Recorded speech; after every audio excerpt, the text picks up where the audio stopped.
The alchemical stone, the lapis, symbolizes something that can never be lost or dissolved, something eternal that some alchemists compared to the mystical experience of God within one's own soul.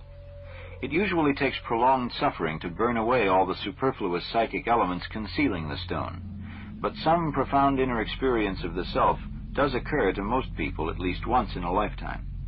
From the psychological standpoint, a genuinely religious attitude consists of an effort to discover this unique experience and gradually to keep in tune with it. It is relevant that a stone is itself something permanent, so that the self becomes an inner partner toward whom one's attention is continually turned. Trying to give the living reality of the self a constant amount of daily attention is like trying to live simultaneously on two levels or in two different worlds.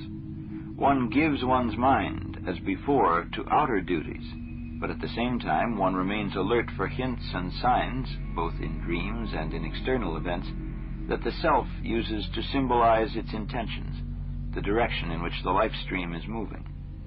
Thus, in the midst of ordinary outer life, one is suddenly caught up in an exciting inner adventure, and because it is unique for each individual, it cannot be copied or stolen. There are two main reasons why man loses contact with the regulating center of his soul. One of them is that some single instinctive drive or emotional image can carry him into a one-sidedness that makes him lose his balance. This also happens to animals. For example, a sexually excited stag will completely forget hunger and security. This one-sidedness and consequent loss of balance are much dreaded by primitives who call it loss of soul. Another threat to the inner balance comes from excessive daydreaming, which, in a secret way, usually circles around particular complexes. In fact, daydreams arise just because they connect a man with his complexes. At the same time, they threaten the concentration and continuity of his consciousness. The second obstacle is exactly the opposite, and is due to an over-consolidation of ego consciousness. Although a disciplined consciousness is necessary for the performance of civilized activities, we know what happens if a railway signalman lapses into daydreaming. It has the serious disadvantage that it is apt to block the reception of impulses and messages coming from the center. This is why so many dreams of civilized people are concerned with restoring this receptivity by attempting to correct the attitude of consciousness toward the unconscious center or self.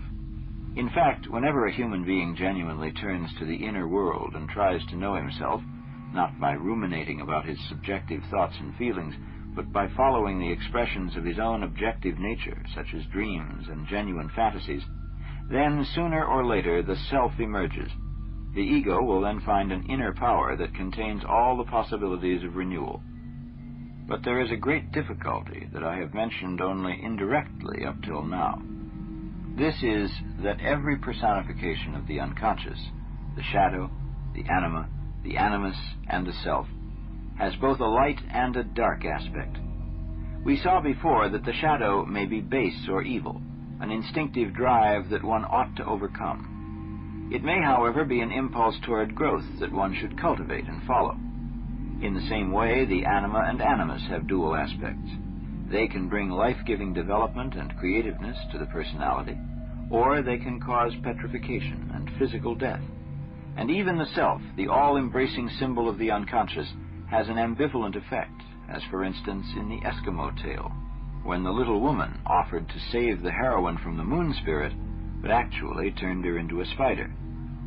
The dark side of the self is the most dangerous thing of all, precisely because the self is the greatest power in the psyche.